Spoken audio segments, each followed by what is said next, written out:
I'm a pastor, an artist, an author, a scholar, and a conversation. Welcome to ChatFest with Kenneth.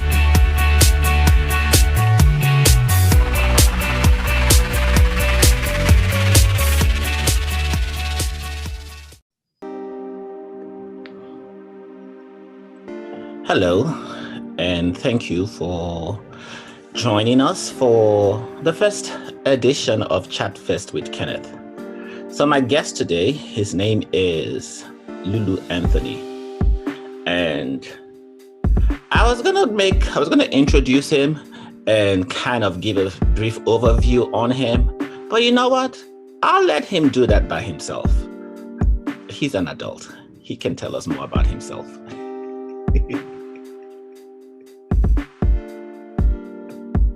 So, here's welcoming my brother, Lulu Anthony.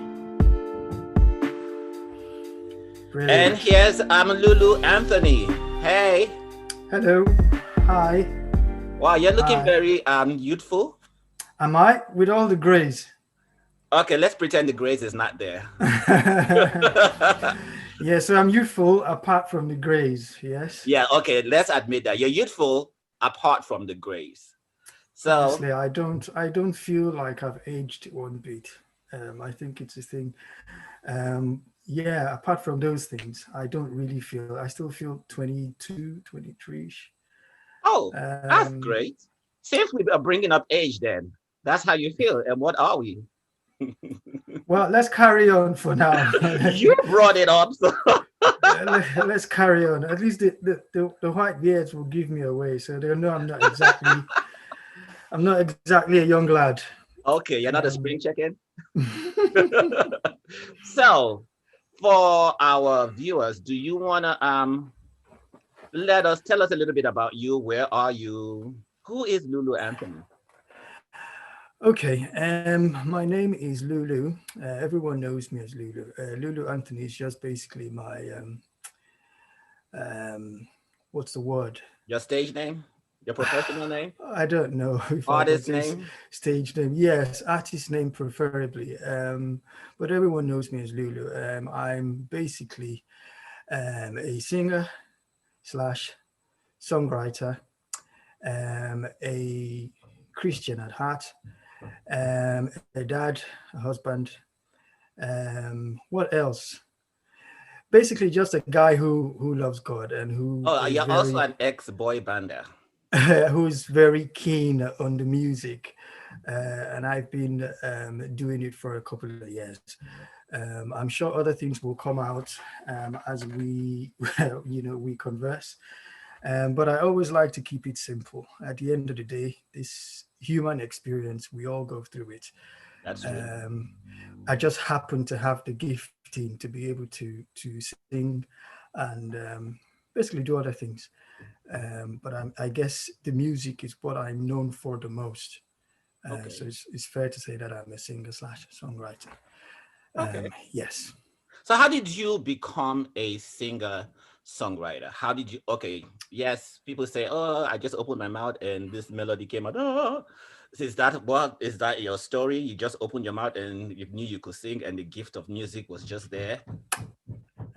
This one is it's a long story. Many years ago, I think I must have been 8 or 9.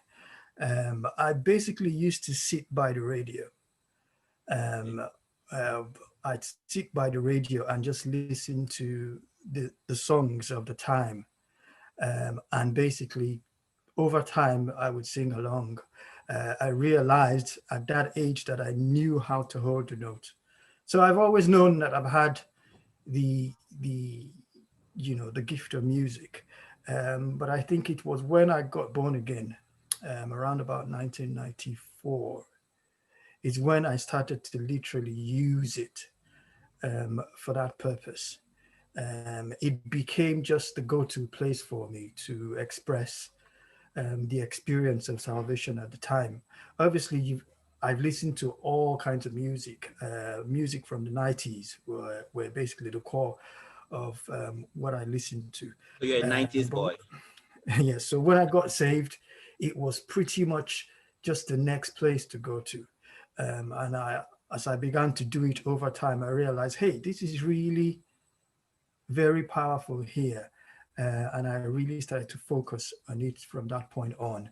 Obviously, as you grow as a Christian, you start realizing that God is putting you in places where you need to be available to use your gift. So it's not something that I've always said I wanted to do. It became very clear as I got saved. So the salvation experience for me was really the directional pointer to say, yeah, this is what you need to be doing. Oh, wait, hold up. You just said something. Mm-hmm. It is not something that you always wanted to do. Yes, It is true. so it was it innate. It wasn't innate in you, or was it innate in you? Like I said, I knew I had the gift of music in me, but in terms of following through and making it an avenue to bless people with, Okay. I didn't plan to do that. Okay. Um, So it was that more like came, your private thing that you did, and yes, then somehow he kind of brought you to a place where it was no longer your private thing, but it's now exactly. him using you. It was clear to me at that point that he'd given me that gift for a purpose. Okay. And one of the things I always say to people is, you will hear some people, in fact, I've heard it said, there's a particular lady who used to be a friend of mine who said, I can sing very well. She could sing and hold a note, and she's brilliant. And she says, no, I don't think I want to sing. I don't think I don't think I have got the calling to sing, even though I know how to sing. And I said to her, look, God wouldn't put something in you that is not a requirement for something in your future. Yeah. So which is just my story. I'm tempted to segue on what Mm-hmm. you just said. Yes. God won't put something in you that you're not going to use. Because Mm-hmm.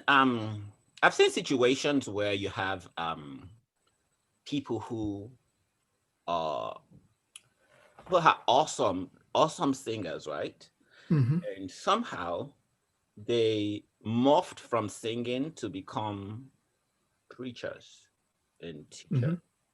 Mm-hmm. Mm-hmm. And so do you see your gift as strictly music, or primarily music, or music is just a part of it and there's other? Okay, let me put it this way. As a Christian, we all have a message. Yes. Primarily, we have a message. Yeah. Mhm. So music is a conduit Okay. to deliver that message. Okay. Yeah. So I could be in a situation where I'm not singing. Yeah. I've been called to just share a word. Um, a couple of years ago, I went to a church to sing. The pastor actually had me there to sing. Hmm. So I did the singing. But obviously, before I did the singing, I said two or three sentences just to encourage the guy. And I didn't know that what I said resonated with him so much that it struck a chord.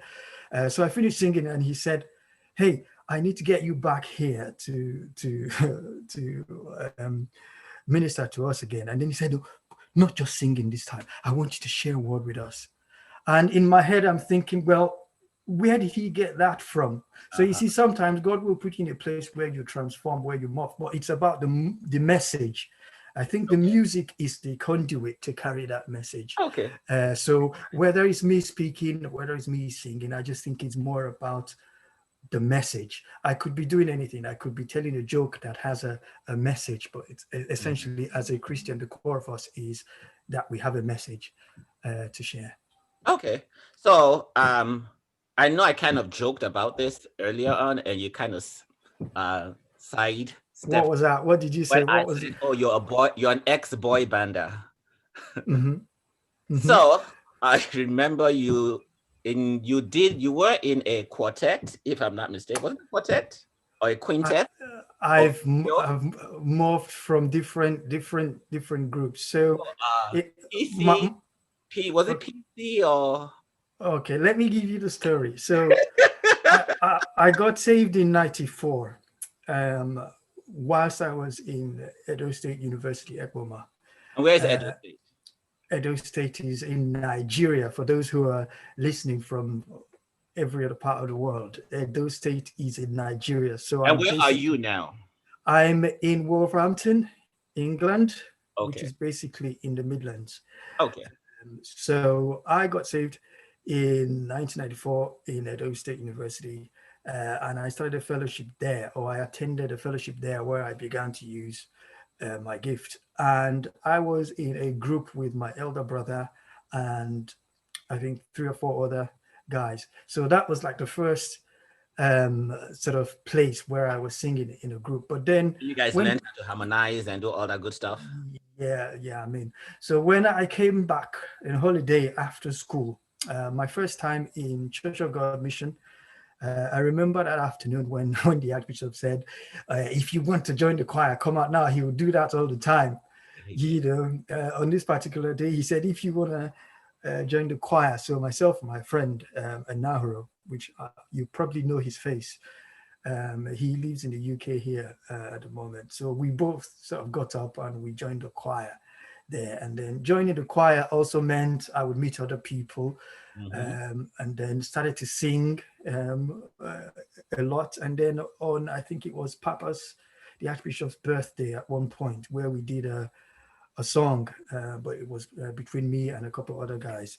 Again, me singing in a group. But when you say boy band, I don't know if we could use that term. Well, it was four Became boys, five boys singing. I became one of the founding members of a group called Positive Change, which sprang out of the Church of God Mission at the time. Okay. So essentially, that became the core of what we did for a number of years before I eventually left the country for England. So yes, you're right to say So that we you're an were, ex-boy bander. yeah, and I'm still in very good terms with every one of the guys But that's good. up, That's up awesome. until Because up until usually, now. not usually, sometimes Mm. relationships, especially group relationship, musical group relationship, one person goes here and staying in touch becomes not organic. But so it's I great. think in our case, it was more or less the case of, as we discovered ourselves, someone went over to pastor. The other guy left the country. I also moved away from the country, but we all sort of found our spaces. Okay. So all of Um, you in music. I would say yes, Okay, that's awesome. uh, with one guy who's pastoring at the moment. Okay. But I know that he's still very much in music because he played keys for us back in the day. So you can't Okay. be a keyboardist and not still be in music, whether you are a preacher or not. So yeah, I think it's been a very interesting journey of discovery, Okay. I'd say. So I want to go here. You did mention music and faith. Um, but there's a dimension of it that I want you to touch on. How do you correlate being in music as a Christian versus the commercialized or the machinery of the music industry or the pursuit of fame and all that? Is it the same, not the same? Is there a contradiction? Is there a parallel, or is just one big? Okay, let me try and understand your question so I can answer appropriately. Now, obviously, we know that music is a big industry, yes. Yes, it is. So whether one is in the gospel side Or the or secular side. or the secular side, it is And essentially an industry. And there are rules of engagement and there are terms of engagement. So yeah, exactly. But then your question is, how do we balance the two as a person of faith? Is that your question, or is it Yes. different? How do we balance the two, especially when you have your values and your principles that may or sometimes be put on the line in the quest of success? Mm-hmm. So somebody said, um, how did he put it? Uh, Success is basically the realization of a something he called a worthy goal. Okay. Yeah. So somebody said that. I think it was L Nightingale, one of these Okay. guys from America. So the realization of Realization. a worthy Worthy goal. goal. That's what success is. So when we define success, people define success in a plethora of ways. Whereas for me, that success is first of all finding your place, discovering yourself, and understanding that your purpose is not just for you, and that there are avenues for you to express what God has put inside of you. So So as basically, if I understand that, and I interrupted you, I'm sorry. But mm, basically, if I'm understanding that, success will be is based on what your values are, not what your label is. exactly, it is um, synonymous with your own purpose. It's Okay. like staying in your lane. If So you're running it, regardless if you call yourself Christian, secular, whatever, at the yes, end of the day, whatever you define as success is based on what your core values are. yes, it is what, if you're running a race, you're asked to stay in a particular lane. Mhm. If you ever got to point into someone else's lane, you get disqualified, don't you? Yep. So that success is you finding your place and excelling in it. So one of the things I always say is, it just says, do something and then break your own record. Okay. You're not um yes, you can learn from all the people that may come your way. You go and learn, and take things that are you know necessary for you to grow, because we can't grow by ourselves. No, we So cannot. yes, we have to sort of interface with other people. So as you're interfacing with other people, you're learning your stuff, but at the end of the day, you're staying in your lane and you're doing everything that is consistent to your own purpose. And I Okay. think that's one of the things that's helped me to sort of divide the two, because you will definitely get that uh, dilemma, if I could say. It is a dilemma. You would definitely get to that point where you ask those questions. How do I balance this? They're asking me to do this, but it's not very, it's You consistent with. remember? You remember back in the one thing that a lot of Christian artists used to face back in the day. I don't know if they still face it, where they would say, take the name Jesus out and just Mhm. say he. Yeah, And it's still a big issue. oh, it's still It's a still big issue. Well, it's still a big issue. I'll give you an example. When myself and Samsung, uh-huh. we put a little group together, and I believe Peace was part of that team. We went and we And did for a people who are listening, Samsung is a recording artist, and Peace is also a recording artist too. yes. So what happened was, we went back in the day in Nigeria. They used to do this thing called Benson and Hedges Music. It was like a massive music competition, which I believe I joined Sam on. We went. That's the same platform that eventually brought out P Square. Okay. Oh, the P, same platform that brought out P P Square. Square were the winners. Okay. They Okay. eventually turned out to be the winners. But I remember Sam had an issue then, after we'd finished singing, where they were asking him to do some things. To take out the name. Not even that. I think it was more or less a case of, they were asking him something along the lines of taking us out of the picture. Because you Um, were too I not can't. enough. I Or can't remember the full fine. details. Maybe when you speak to Sammy will probably get you the full details. Okay. But I remember that there were things that he had to sort of deal with. going forward. What we did was great, but I guess again the fact that we were faith-based,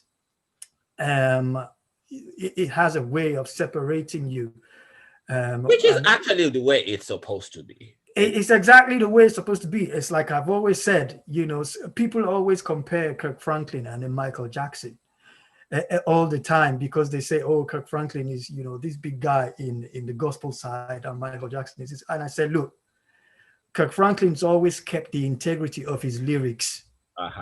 He has always done that.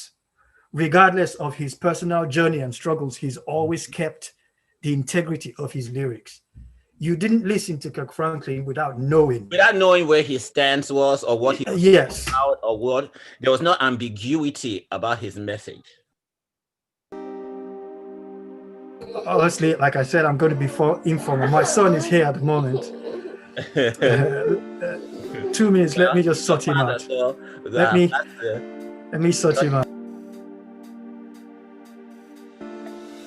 And folks, that's the life of being a parent.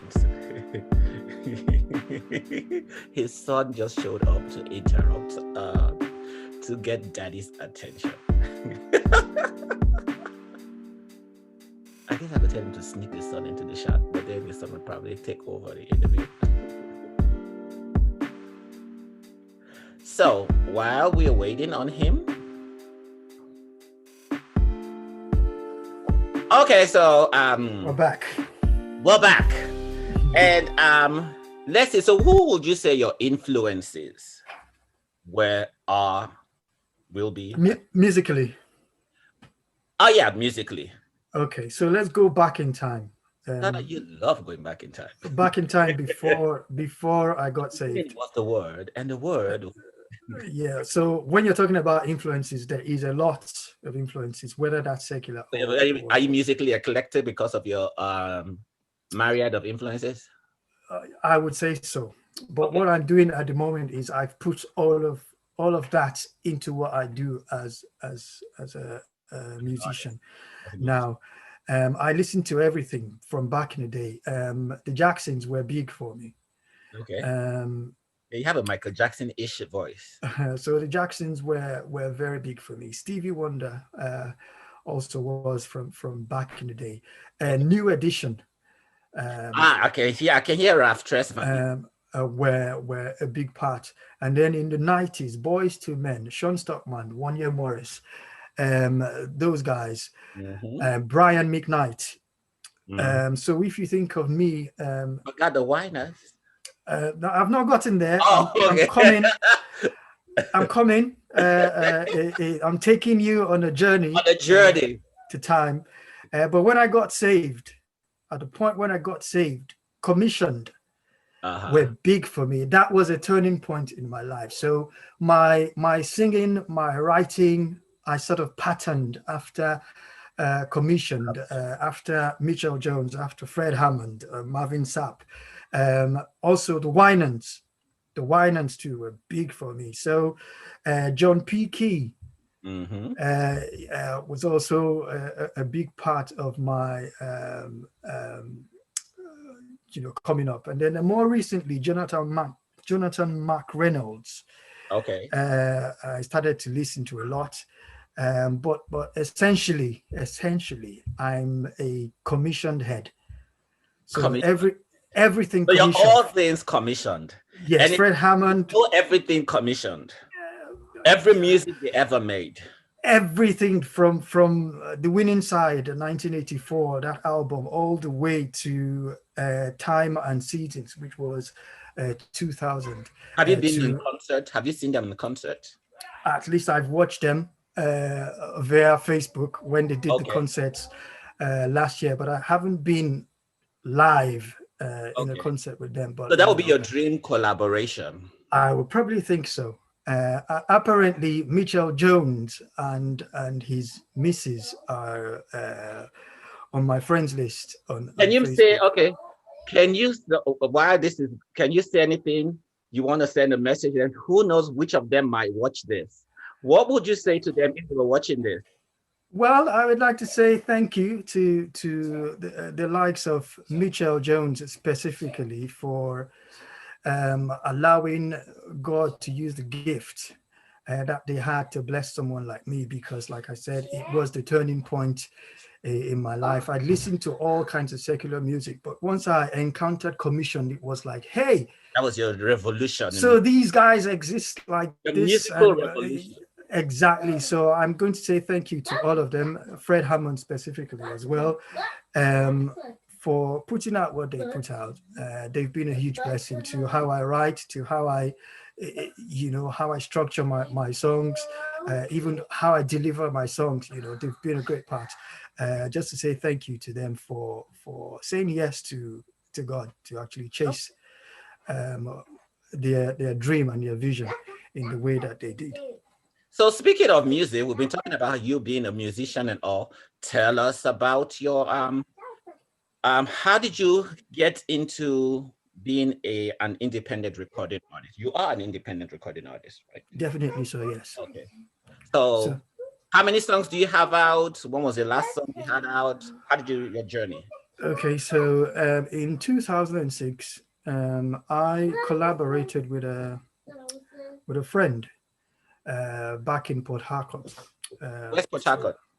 Port Harcourt again is in Nigeria. Okay.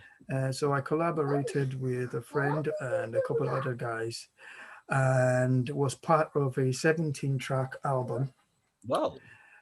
Which was released, I believe, in 2006. And I wrote, I think there was 3 songs on the 17-track album that I was part of writing and delivering. The album was called Introducing Malachi Records. Okay. Which I believe you'd find on the likes of Spotify and the rest of them. And I used to be the artist known as Khalil. Khalil. K-H-A. No, Kalil. Kalil. So if we go on Spotify, and we can find you as Khalil. So if you look for the song called Change on Spotify as Khalil, you probably find me. Okay. There. I'm sure you didn't know that. I did not know that. Just dropped a little okay. Yeah, so that was like the first one. Obviously, I'd collaborated with artists from Nigeria, Osena being one of them. That is cool. I think you wrote a song for her, and right? I wrote a song on, I believe it was our first album, called This Is My Heart. This Is My Heart. I collaborated with Samsung as well on, I believe, again, probably his first album as well. So wait, basically, you started off being a songwriter, and were you doing backup sessions for them, or just strictly writing for them? I wrote for Samsung, but I also did some background voice for his first album. Wrote the one song, This Is My Heart, for Osene, and was part of the background team for that album as well. Okay. Yeah, so but when I moved over here was when I literally became stepped out into the forefront. Independent. So I have 2 singles out. The first one was called Hope Again. And it's available on all digital music platforms as well? Definitely so. And then the second one was called I Believe in You, which is the last one from 2018 is when I released I Believe in You. Tell us about that one. How did that one come about? Okay, I Believe in You was a song that I'd written in, I believe it must be 2004. So a lot of these songs are songs that I've written over time, and it's been basically the soundtrack of my life, as I would say. Okay. Because as I journeyed on, I realized it was such a journey of faith. Oftentimes when we make it to a particular place, people may see or they hear the song and say, oh, glory, oh, brilliant. They tell you about the glory, how glorious it was, but they don't know that there's a story underneath all of that. So I Believe in You came out of a story of me trying to get myself to a place where I really wanted to be. And all I had to do was to just trust God. I didn't know where I was going. I didn't know how it was going to end. I knew it was, in a way, it was like I was in the midst of a 1,000 crossroads. And that will actually be a song that is very relevant, especially this year with everything that we have Well, experienced yeah. and everything we have gone through. That'll be a song that a lot of people should check out because it is a lot of, with this year and everything we've experienced, a Mhm. lot of trials and tribulations have hit a lot of people. Yeah, so it was basically part of that journey of faith, just trusting God through it all and saying, I believe in you, and every word you've ever spoken will always be true. If you've spoken a word concerning me, then I'm going to believe it, regardless of the realities that that we may see. Putting God's word as uh, the beginning and the end of all things. It's how I came about uh, that song. And yes, you'd be right to say that it's probably good for the times because it's feedback wise, it's been a blessing to a lot of people. So that was the last one in 2018. 2 years ago. And I Uh, think, if I'm not mistaken, you did something rather recently of mhm. you did a cover of a song, Good Good Fat. Okay. Right, I did. Is it Chris Tomlin? I believe it's Chris Tomlin or House Fires. House Fires, where I believe it came from House Fires. If you go on Okay. Google and type in House Fires, you see they were the ones that first did it. Before I believe Chris Tomlin did it. So yes, I did a cover with my friend Chris Palladino, who is based in England here. Chris Palladino is an old schoolmate from secondary school, and we've been in talks for the last 3 years. I'm based in the Midlands. He's based in London, which is 3 hours away Mm-hmm. by train. But we've been talking. Oh, we need to record. We need to record. We need to record. But now COVID hit, and eventually we're able to do it during the COVID season. Yeah, so that sort of came out very, very well, more than we'd expected anyway. And we're currently working on a Christmas cover. Okay. Um, at the moment, I'm When do you going to expect that to be out? leave that one as a surprise. Definitely before Christmas. Ta-da! With prizes. It will be out before Christmas. Um, Appropriately definitely, so. yes. So we are. I still got my vocals to do on that one. Uh, Okay. s- so what we do is I take the vocals at home here. You have a Uh, studio. I wouldn't call it a studio. I just call it call it a little setup that lets me take vocals. Okay. Um, I've got the necessary well, paraphernalia or apparatus or whatever Okay. to be able to take voice. So I take the vocals and then send it over to him. He'll take his vocals and he'll do the mix. So Um, basically, it's a virtual recording process, exactly. very social distancing recording, And I've thoroughly enjoyed the process quarantine because recording. it's brilliant sampling your own voice and Yep. trying things out over and over again, not encumbered by being in a studio space where they're telling you your time is running out or blah blah blah blah Mhm. blah. So I think it's one of the things that I've discovered from this whole season of COVID that we So can. would you say that your trajectory into 2021 Mhm. in regarding your music would involve more recordings and possibly maybe an album also? Yes, what I'm really looking to do is I'm trying to have a platform for worship, Okay. a platform for worship and praise that will not just be only myself. Wait, a Um, platform, a virtual platform? it may be just virtual, but I would like it to sort of grow into something that is more, uh, you know, one-on-one with other people. Okay.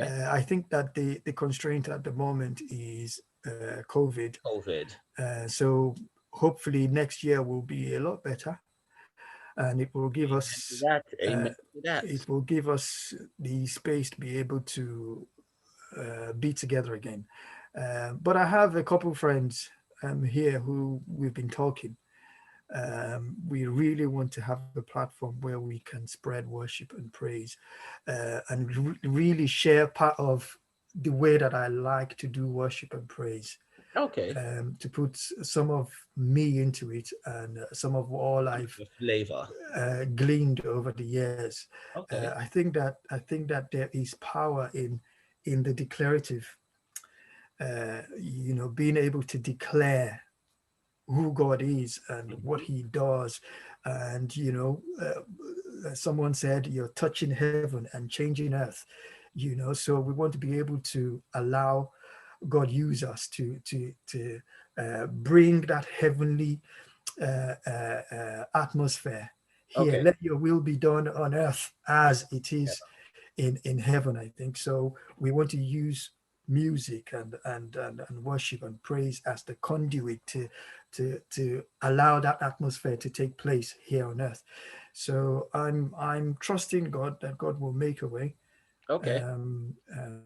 for that. Obviously, I've written countless numbers of The songs. question I had, last question that I have for you, Mm, um, Lulu, with the years that you have in building, in developing your music as well as your faith, mhm. what sage words would you have for that young man, young lady who can sing, has a passion for singing, but is and has a heart for God, or maybe doesn't even have a heart for God, but is still trying to find themselves, trying to understand what your gifting is, what is your purpose? What would you say?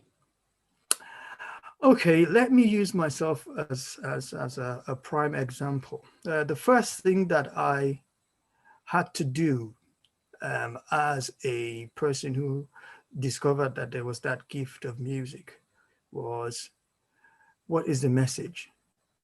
Okay. That is important, you see. In a world where we are being inundated by all kinds of uh, information overload, if I could use that term. Numerous voices. Yes, you want to be clear on your message, And your message is what will make you stand out and that is the thing that will set you apart from the lot. Your from the crowd. message is key. And the other thing, again, which I believe that we shared when we had that phone call, is don't don't don't What phone confuse. call? Oh, the phone call we had? We had a phone call Okay, recently, okay, didn't okay. we? Yeah, yeah, Yeah. yeah. So don't confuse your gifting for your purpose. Don't confuse Ah, your don't gifting confuse your gifting for for your your purpose. purpose. Well, You you may just feel love my question. you may feel like you are a gifted singer, and when they ask you, "Well, so what do you think your purpose is?" You say, "My purpose is to be a singer." No,